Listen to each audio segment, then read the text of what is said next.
Goals wise, personal goals. I know personal stuff is not exactly stressed there, but do you have any bogeys for yourself that you want to see, things you want to see out of yourself? I just want to see myself lead the team in a positive way. One of the things I like to think about is always like legacy type things, and I want my legacy to be that guy that was a great teammate, a guy that the other people on the team looked up to. They see a problem, they come to him, or when we're on the field and we're in a crunch time situation, they look at me and they find confidence. So that's kind of a personal goal for me, is to be a great teammate and lead the team in a positive way. What has this process this year been like for you, especially contrasting, to past years? Your program's got a great history of senior quarterbacks having huge seasons, but that's also predicated on the fact that you've got to sit down for 3 years and watch and go through that whole thing. I mean, I know it's learning and it's a positive, but how has it been for you? It's been very different. The first 3 years, I did learn a lot. Had some great guys in front of me that I looked up to and learned a lot from.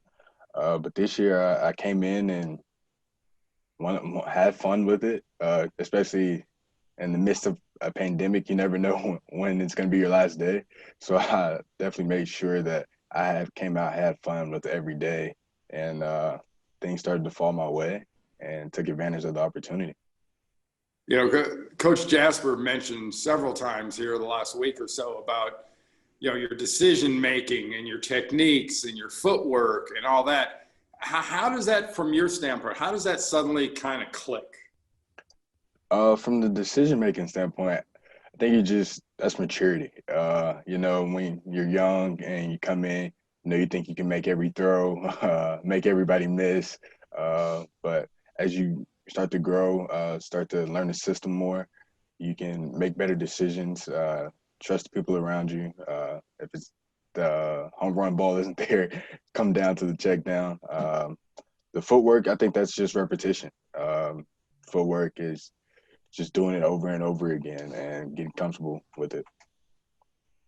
All right, my last one is, I guess it's sort of a me question, but it's been since 2010 that a Navy quarterback's passed for over, or in double digits as far as touchdown. Ricky Dobbs had 13 back in 2010. I'm not saying you're a goal person, but how nice would it be to join that kind of double-digit club throwing touchdown passes? If Ricky had 13, I'm shooting for 15 there. There you go. That'd be good. If you're gonna throw that 15 to 19 times a game, I think you can do that. Oh yes, sir. All right, John. John, say that. Dalen, congrats. It's great to chat with you. Reading up on some of your background, did I read right that you were a drop back guy in high school?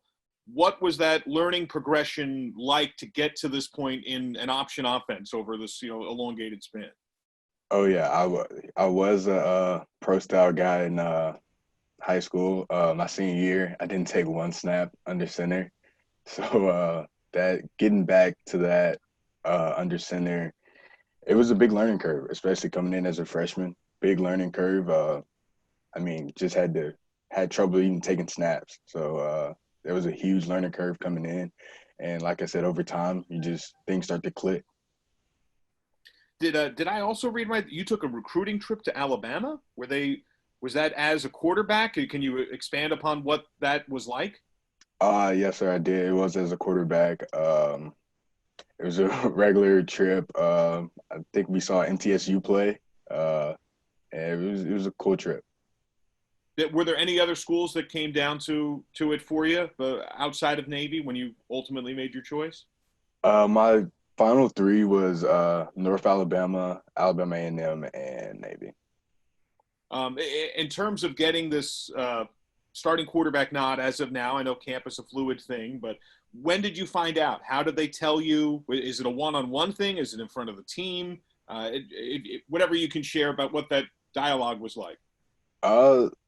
It wasn't much of a dialogue. I kind of just was with the twos one day, and then the next day I was with the ones, and the next days I was still with the ones. But like as telling me or like letting me know, I found out like you guys did on Twitter from Scott. So When you did find out, did you reach out to anybody in particular in your family or in your circle of friends that to kind of share that news? actually my I was gonna of course tell my parents first, but they told me they told me like in our family group chat. I looked and it was a screenshot of Scott's tweet, so they kind of knew before I did. That's awesome. Thank you, man. Phil Bergman. Hey, Dalen. Just going back to your recruiting to Navy, I saw you had two different high schools that you played at. Could you just talk about your journey to get to Navy and what really attracted you to the program here in Annapolis? Yeah, so I started off my career at Buckhorn High School. I spent 3 years there, and then some things happened, and I moved high schools. Finished at Madison County High School. It's actually kind of funny. Those two teams play tonight in Alabama, so hopefully the Tigers get a win. uh, but after my senior season, after my final game, I didn't have any offers. So that was very disheartening at the time. But Coach Ingram came to my school and talked to me the start of January, and I loved that conversation. I loved what he had to say, and seemed like a genuine guy from the beginning. And after that talk with him, I was intrigued. Wanted to learn more about the program, wanted to see the campus, and was blessed enough to come on a visit later that month. And I mean, loved everything about it. The people, the coaching staff, and the opportunity was definitely the opportunities after school and after my playing days is definitely something that attracted me to school. A lot of quarterbacks these days, if they're not starting as a freshman, may look to go to other schools. And you decided to stay here and were a backup your first 3 years here. What made you want to stay and not leave to look at other opportunities? Kind of just the fight, just the grind of it. Never been a guy that doesn't get his way and kind of heads out. Kind of want to fight, stick it out to the end, see if I can finally win the job, and that's what happened here. For you, a two-part question. Just describe the emotions that you felt when you were finally playing with the ones this week, and what's your message to other young quarterbacks about waiting their time? It felt good. It felt like all my hard work wasn't in vain, but the job isn't finished. I mean, this is just the first checkbox. We have a long season to go and a lot of games, and I'm trying to win all of those. So this is just the first check mark to Yes, get. sir. And for younger guys that are maybe struggling or not playing right away, I mean, just grind it out, get better, work on yourself every day. If you're getting better every day, uh, and it doesn't work out for you, you left everything out there. But if you're not working every day to get better, you know that maybe I could have been something better. And last question from me, any special meaning behind number 8? Yeah, it actually is. My mom was born on the 8th.